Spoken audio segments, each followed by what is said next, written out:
quero agradecer, em primeiro lugar, ao Deus Pai, ao Deus Filho e a Deus Espírito Santo, por essa rica oportunidade de eu estar trazendo através desse vídeo um grande testemunho de vida que eu pude presenciar na minha vida com o Senhor, uma grande experiência que eu pude ter com o Senhor, não é? Antes de eu entregar meu testemunho a você que está me vendo nesse vídeo, eu quero te dizer que eu quero te trazer uma palavra. Eu não sei se você está com uma Bíblia, se você tem o acesso a uma Bíblia, né, ao estar vendo este vídeo, mas eu quero trazer um embasamento que está em Daniel 3:1, que diz respeito a um rei chamado Nabucodonosor, que fez uma estátua de ouro, cuja altura era de 60 côvados e a sua largura de 6 côvados. Ele levantou essa estátua no campo de Dura, na província de Babilônia. E o que acontece ali? Ele obrigou a toda aquela nação, este rei chamado Nabucodonosor, obrigou a toda aquela nação a se prostrar diante dessa estátua de ouro que ele fez. E servir como se fosse um deus deles, né? E o que ele disse para aqueles que não se prostrassem? Ele obrigou essas pessoas a se prostrarem. E ele disse: aquele que não se prostrar diante dessa estátua de ouro, este eu irei jogar da fornalha de fogo, não é? E é aí que eu quero trazer para vocês 3 homens chamados. A decisão diante dessa obrigatoriedade, a decisão de 3 homens chamados Sadraque, Mesaque e Abednego, que está em Daniel 3:16, que diz assim, Daniel 3:16: responderam Sadraque, Mesaque e Abednego e disseram ao rei Nabucodonosor: não necessitamos de te responder sobre este negócio. Se formos atirados na fornalha em chamas, o Deus a quem prestamos culto pode livrar-nos, e ele nos livrará das tuas mãos, ó rei. No 18 diz assim: mas se ele não nos livrar, saiba, ó rei, que não prestaremos culto aos teus deuses, nem adoraremos a imagem de ouro que mandaste erguer. E aí, o Nabucodonosor, ele ficou muito irado, ele ficou furioso com estes 3 homens que decidiram não se prostrarem diante dessa estátua que ele havia feito. Aí em Daniel 3:19 diz assim: Nabucodonosor ficou tão furioso com Sadraque, Mesaque e Abednego que o seu semblante mudou. Deu ordens para que a fornalha fosse aquecida 7 vezes mais do que de costume, imagina. E ordenou que alguns dos soldados mais fortes do seu exército, ali no verso 20, amarrassem Sadraque, Mesaque e Abednego e os atirassem na fornalha em chamas. A ordem do rei era urgente e a fornalha estava tão quente que as chamas, ali no verso 22, as chamas mataram os soldados que levaram Sadraque, Mesaque e Abednego. E esses caíram amarrados dentro da fornalha em chamas. Mas logo depois, o rei Nabucodonosor, alarmado, levantou-se e perguntou aos seus conselheiros: não foram 3 os homens amarrados que nós atiramos no fogo? Eles responderam: sim, ó rei.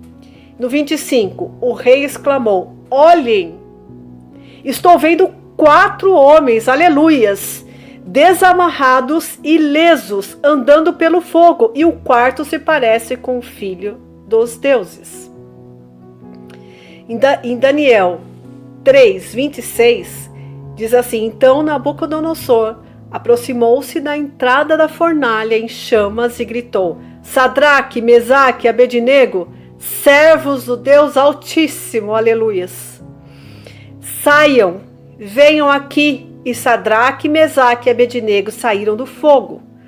Os sátrapas, os prefeitos, os governadores e os conselheiros do rei se ajuntaram em torno deles e comprovaram que o fogo não tinha ferido o corpo deles. Nem um só fio de cabelo tinha sido chamuscado e os seus mantos não estavam queimados e não havia cheiro de fogo neles. Aleluias. Disse então Nabucodonosor: louvado seja o Deus de Sadraque, Mesaque e Abednego, que enviou o seu anjo e livrou os servos. Aleluias! Eles confiaram nele, desafiaram a ordem do rei, preferindo abrir mão de sua vida a prestar culto e adorar a outro Deus que não fosse o seu próprio Deus. Amém? E aí, baseado na história, né, nessa linda história de 3 servos de Deus que eram fiéis ao Deus vivo que eles serviam, eu quero trazer como pano de fundo, né, para o meu milagre. Uma quarta-feira à noite, dia 24 de julho de 2019, estávamos jantando eu, meu filho Douglas e meu esposo Osmar, descontraídos e alegres. Há alguns dias próximos às refeições, eu estava me sentindo estranha. Então eu tinha assim tremores no meu corpo, mas não era algo físico, não era algo visível, né? E eu já havia comentado há alguns dias com eles que eu estava assim, tendo essa sensação, mas que logo essa sensação passava. E neste dia eu comecei a me sentir mal no momento ali que estávamos jantando e avisei eles. Mas aí entendemos que iria passar como já tinha passado das outras vezes. Porém, eu fui piorando e comecei a me sentir paralisando. Era uma sensação muito estranha. O meu rosto começou com movimentos involuntários e pela misericórdia do Senhor, aleluias, eu ainda com muito esforço, eu consegui dizer para o meu marido e meu filho que eu estava me sentindo como se eu estivesse tendo um AVC. Eu me sentia paralisando, eu estava me sentindo paralisar, eu não conseguia mais me movimentar. Imediatamente eles me conduziram para o carro e fomos ao hospital. No caminho eles me perguntavam como eu estava me sentindo e eu não conseguia responder. Eu somente conseguia sentir que eu estava ficando torta e estava pendendo para um lado.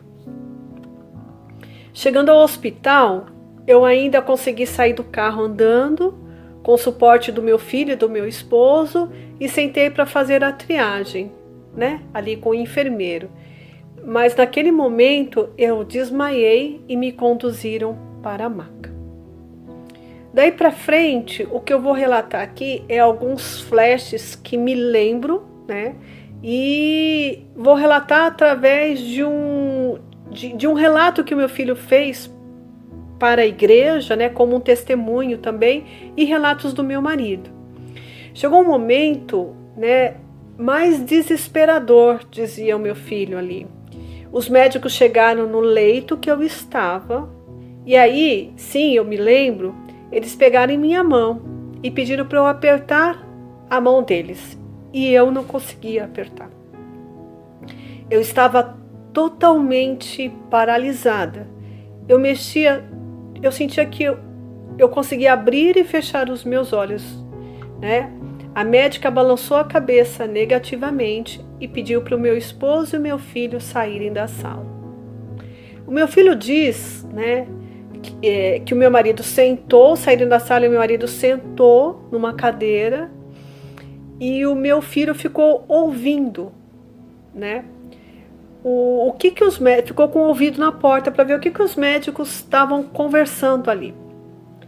E ele ouviu um médico dizer para o outro: não tem jeito, ela teve um AVC.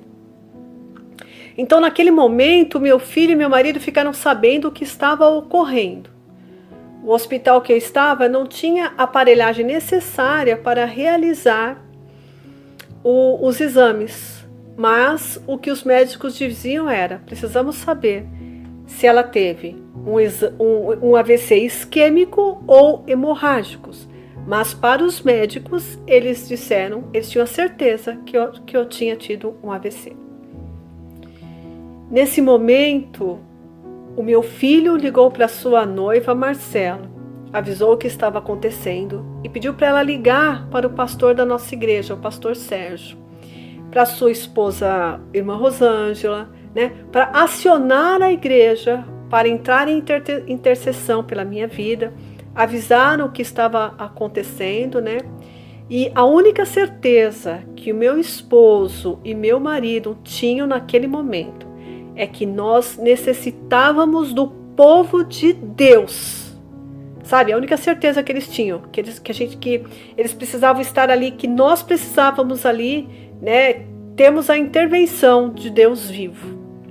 E como Deus faz tudo perfeito, ele estava na cidade, o pastor e uma parte da igreja estava numa cidade próxima à nossa. Eles tinham ido fazer uma visita e vieram rapidamente ao hospital, juntamente com algumas irmãs da igreja. O pastor Sérgio, ao chegar no hospital, e depois ele nos disse isso, ele pediu permissão para entrar no leito que eu estava e o Senhor falou com ele: é necessário, aleluias, que vocês orem por um milagre.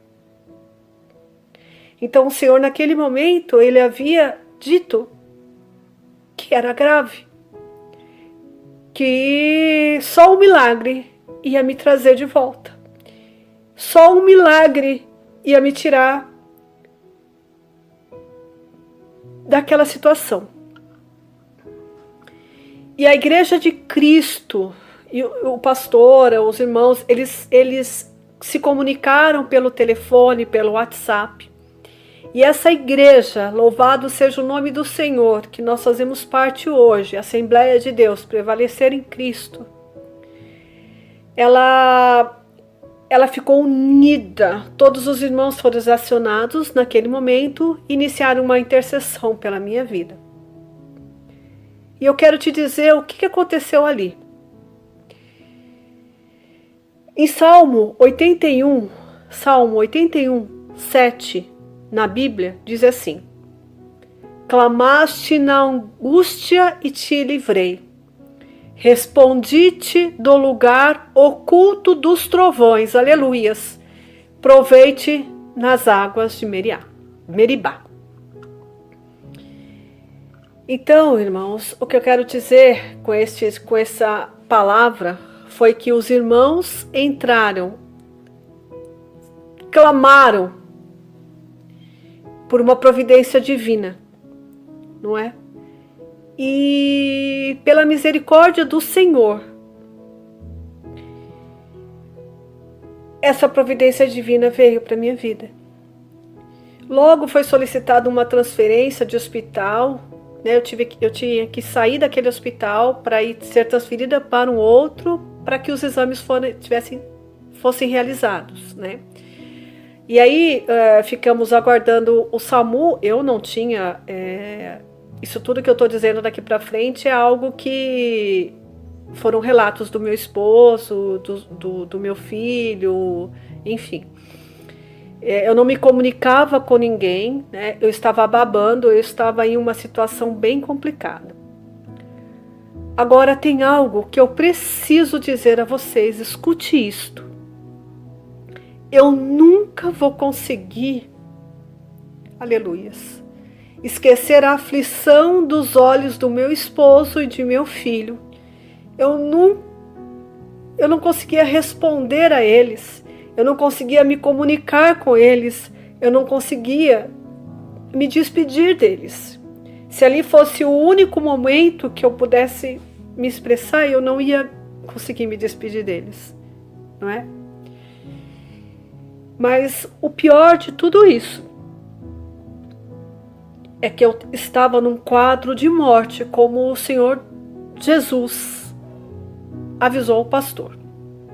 Eu não conseguia orar. Eu não conseguia me consertar com o Senhor. Eu não tinha controle sobre a minha mente. Ota cabalas.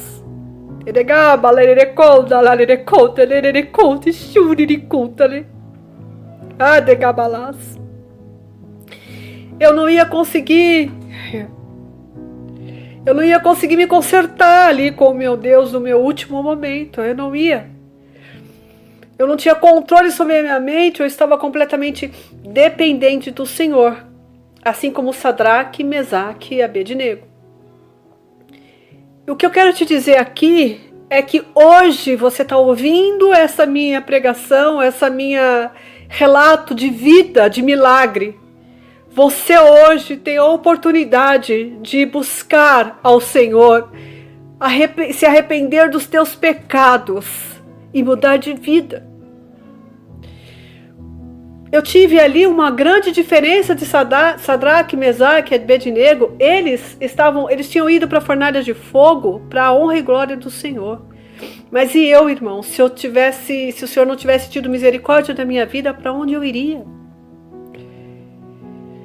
Será que eu estava preparada para fazer morada com o Senhor? A igreja continuou unida, clamando pela minha vida, sem parar, incessantemente. Eu fui transferida para o outro hospital em torno de 40 minutos. O Senhor fez um grande milagre na minha vida, irmãos. Eu cheguei no outro hospital, aleluias. Eu já conseguia falar, aleluias. Eu já conseguia me movimentar, louvado seja o nome do Senhor. Eu estou aqui para te dizer que o Deus de Abraão, o Deus de Isaac e o Deus de Jacó, Ele faz milagres. Eu sou prova viva deste milagre. Os milagres existem nos dias de hoje, sim, basta você acreditar no Deus de Abraão, no Deus de Isaac, no Deus de Jacó. Naquela noite, Deus me tirou de uma total invalidez e resgatou a minha vida realizando um grande milagre. E hoje eu estou aqui, o Senhor me usa através da minha vida para trazer essa mensagem, para trazer esse testemunho até a tua vida e dizer: ei, homem, ei, mulher, ei, jovem, ei, adolescente, Deus pode fazer um milagre na tua vida hoje. Não perca essa oportunidade. Eu não sei o que você está passando, eu não sei o que você está sentindo, eu não sei o que você está vivendo, mas Deus me traz aqui para te dizer: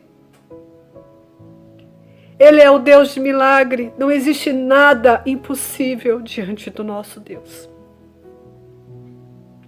O Senhor quer fazer um milagre em sua vida hoje.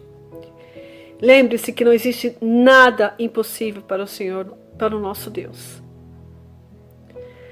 Eu quero agradecer a Deus essa rica oportunidade de estar viva, física e principalmente espiritualmente, para deixar este testemunho para renovar a sua fé. Não perca essa oportunidade. Não perca esta rica oportunidade que o Senhor está te dando hoje, porque amanhã pode ser muito tarde, porque a palavra do Senhor diz: amanhã a Deus pertence. E se você tem uma oportunidade hoje de ouvir essa mensagem, vai aos pés do Senhor. Se arrependa de todos os teus pecados. Se limpa, peça para o Senhor se limpar. E que você possa, através da misericórdia do Senhor, Ele possa, assim como Ele fez na minha vida, te trazer um grande milagre. E que você possa dar um grande testemunho de vida, assim como eu estou podendo trazer à tua vida este testemunho. Amém? Eu agradeço a oportunidade.